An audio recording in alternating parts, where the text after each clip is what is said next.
Nhạc hay.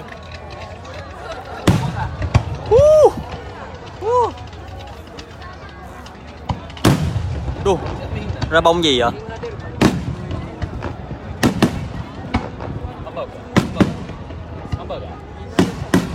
Hamburger, hamburger, hamburger.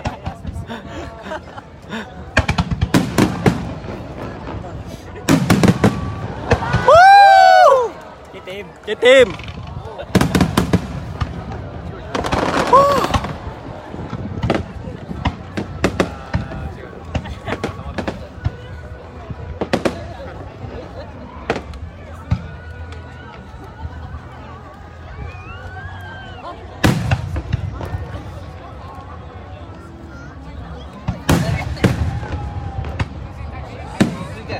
Nổi da gà luôn.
Wow.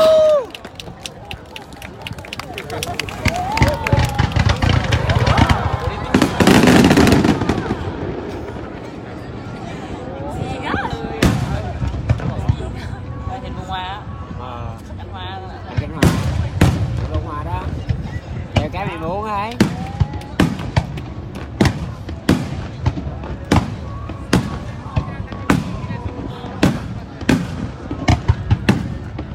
Thuế cao có khác bạn ơi.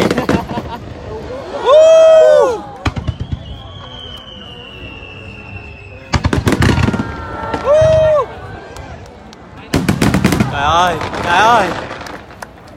Kinh dị. Còn nữa, còn nữa.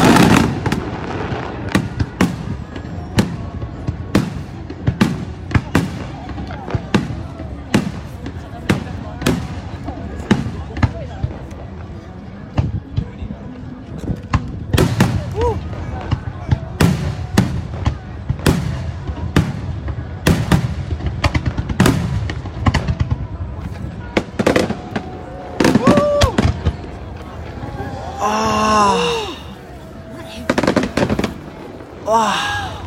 Cái gì Gì vậy? Mày giống gì? Wow.